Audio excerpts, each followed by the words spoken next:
Trying to be as loud as I can. All right. So with this next one, this next tool, I mean, so it's going to be a new day, so they're not going to have this open. They're not going to have this open. They're not going to have this open. And they should have this saved, so they're going to want to have them open this one up originally. All right, now. When you save this, it creates a one-layer image. No. If you save it as a there. So that's a good question. When you save in Photoshop, it saves as a PSD file, which is a Photoshop file, which adds all these layers.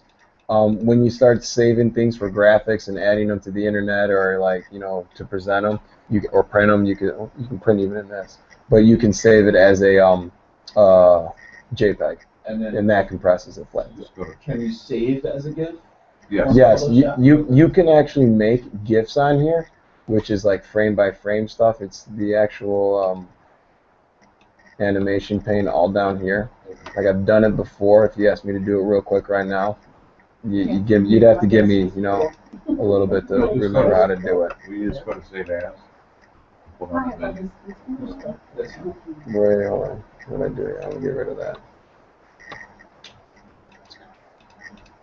Oh, come on.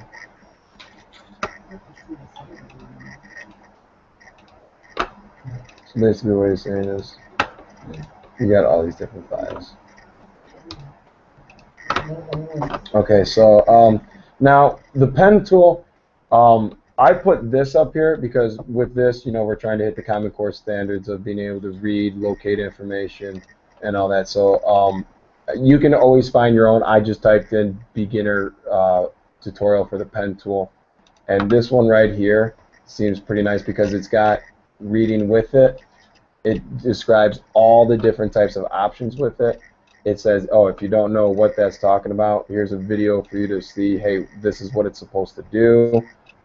It gives you things. So at the end of it, they're going to create, a cloud. It shows you about these anchor points and these tangent lines. This one's pretty. Stop emailing me about freaking books. That wasn't a swear word. That was close though. And then it gives you one about, creating a heart. It goes through it all, bring it down, how to fill it. So this shows them basically just how to use it to draw shapes. Like we didn't use any of those selection tools to draw shapes, but this one can be used to draw shapes. Then it shows you how it can be used to trace and basically select the flower. All right, and this one is just a video. It's a 5-minute video. It shows them using all the steps you did to draw a shape, how you could use that to trace an image and select an image, kind of like we used all the other ones for.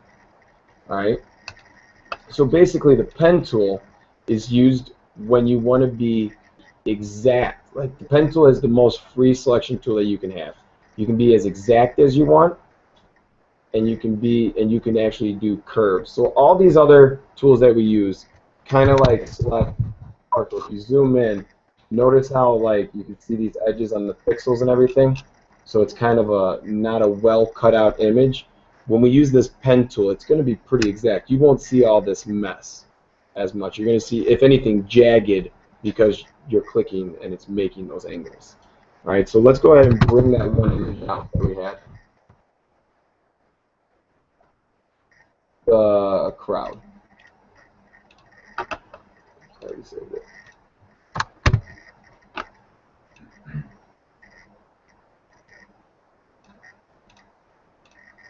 So what I tell my students is, if you want to use the pen tool, it's when there's a lot of noise, a lot of commotion, and nothing's straight and focused, and you want to select just one thing out of a bunch of them. All right. Or if there's a lot of curves, you can use. Now this is how I would take them. I'm going to show you how the pen tool works. I'm going to get to that here. So you have this open, correct? Yeah. Go ahead and hit Control and let's open up a blank document just so you can mess around with the pen tool before you even try. Okay. Unlock your layer. Are you calling up anything? No, it's just so you can, because if I use the pen tool on that other one, it's going to be hard to see the anchor point.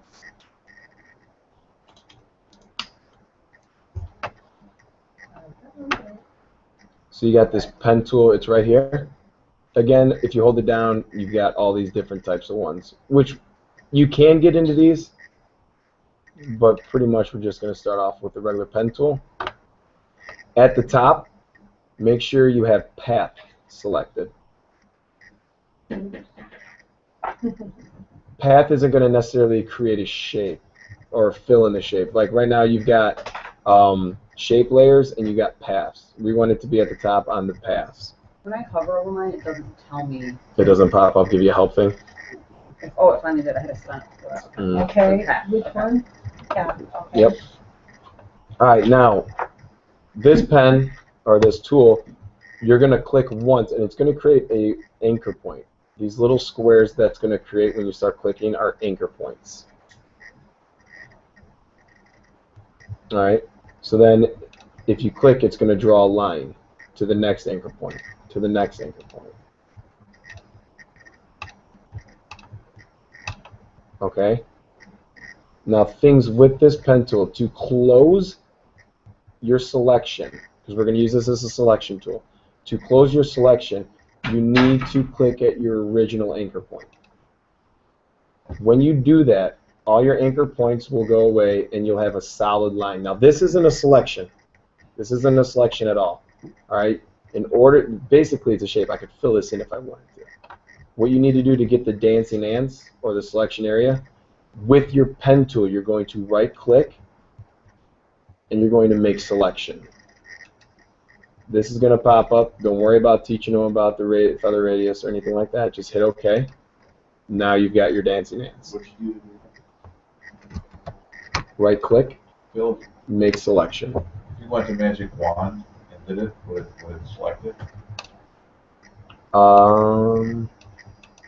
No. Did the whole page? Yeah, because it's Okay. well, yeah, well, technically I don't think this is anything yet. Like that shape. Like even if I tried taking the paint bucket, it's gonna do everything. It's really nothing until you make it an actual selection here.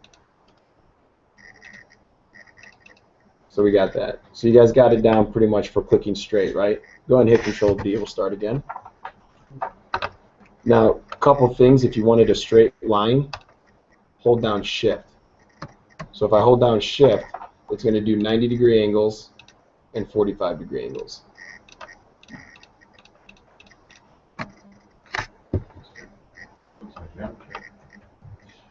So that's nice because that way you don't have to really be aligned. Does it also have your class? Actually, geometry. Now- All right.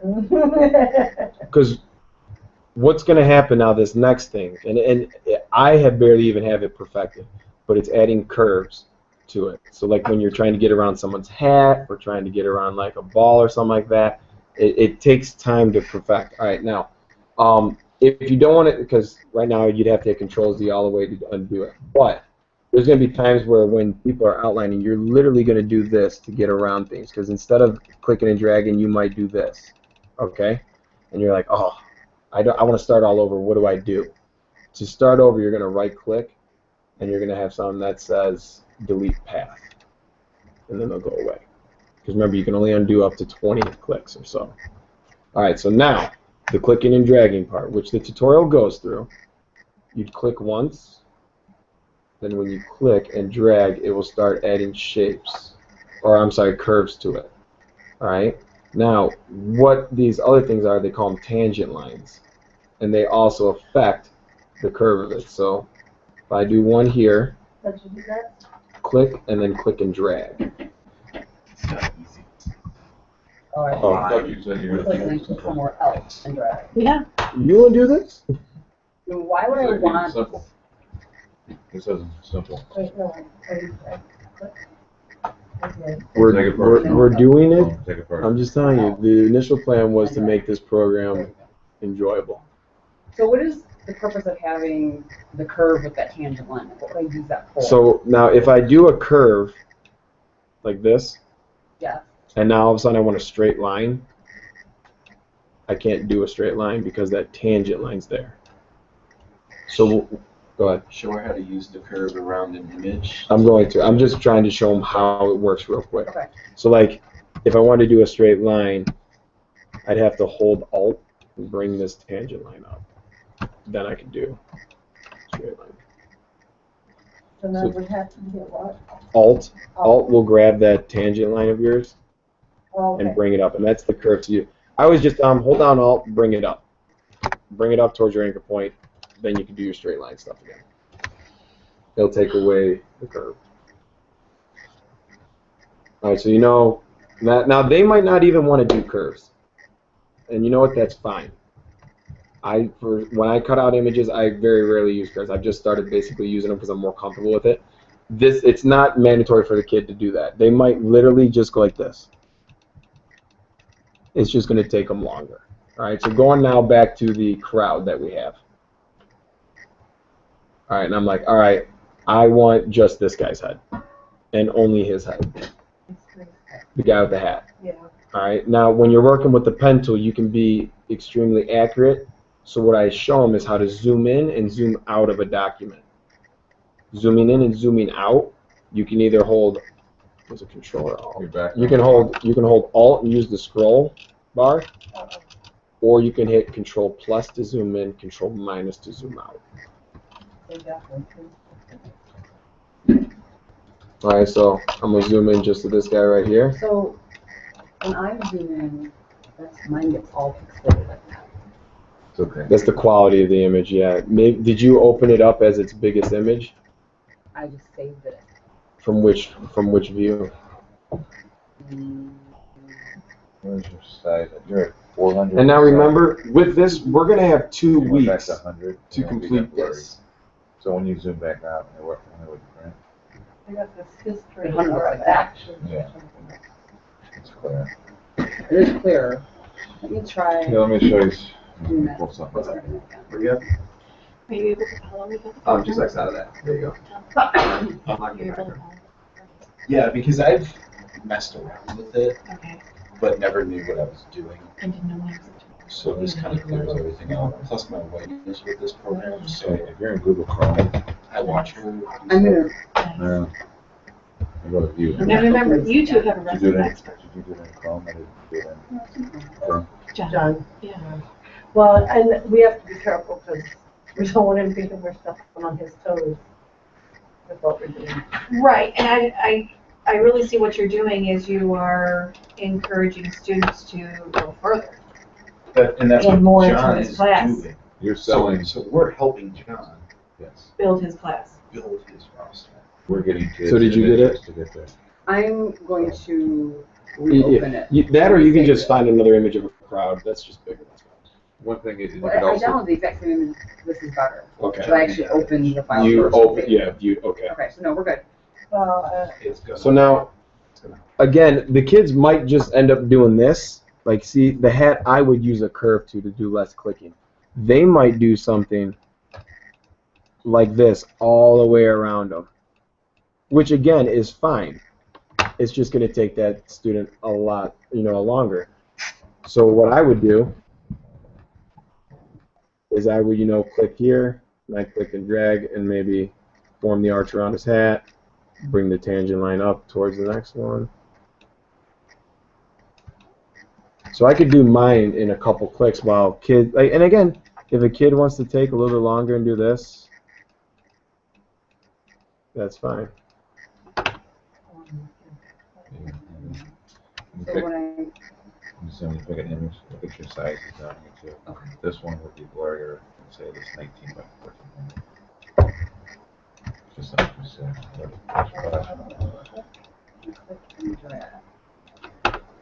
I'm not quite getting how to make that curve when I get that tangent. It takes a it takes a while to get to know the curve.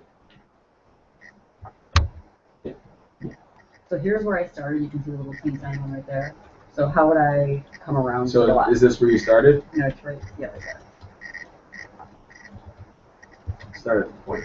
It's just easier to do. So start at the flat line at the top of his hat. Okay. Now, So then where would you click next? here I go in the middle of it right there where that first curve is. So I click and then drag down and see where it starts. Now you can start turning it left and right to match up to the Oh, I back see. of his hat. Okay. Alright.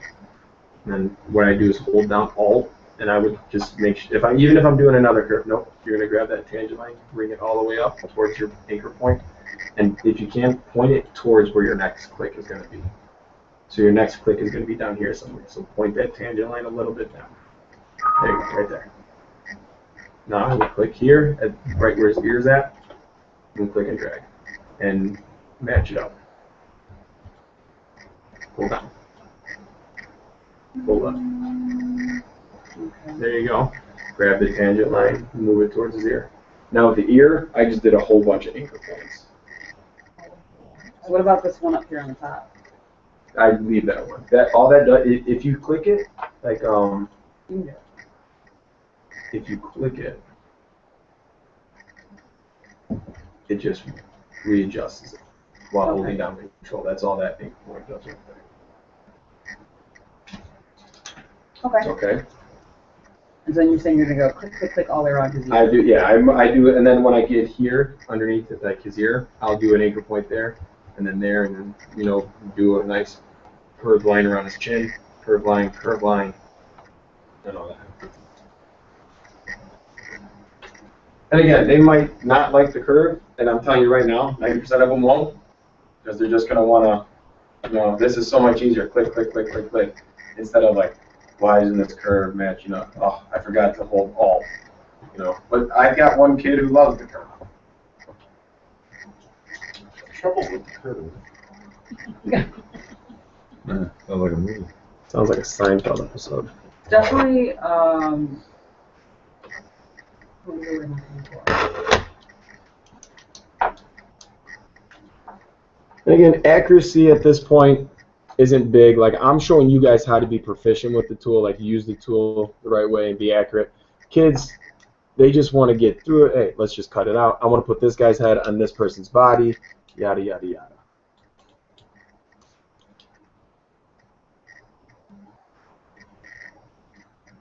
And again, if we don't want to teach selection tools and we just want to show them how to like maybe alter a face, how to fix a picture, how to enhance a picture, we can completely change that to that. If they think, hey, adjusting pictures is going to get me hooked into Photoshop more than just learning how to select and mix, match heads and bodies, let's switch it. It's completely fine with me. Yeah, I can stop it and then start another one. I don't think I can pause. Can I pause? Let me see if I can.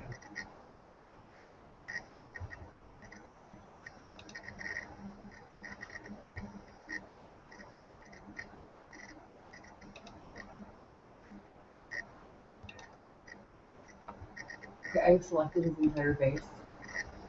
I guess I'm just going to stop it.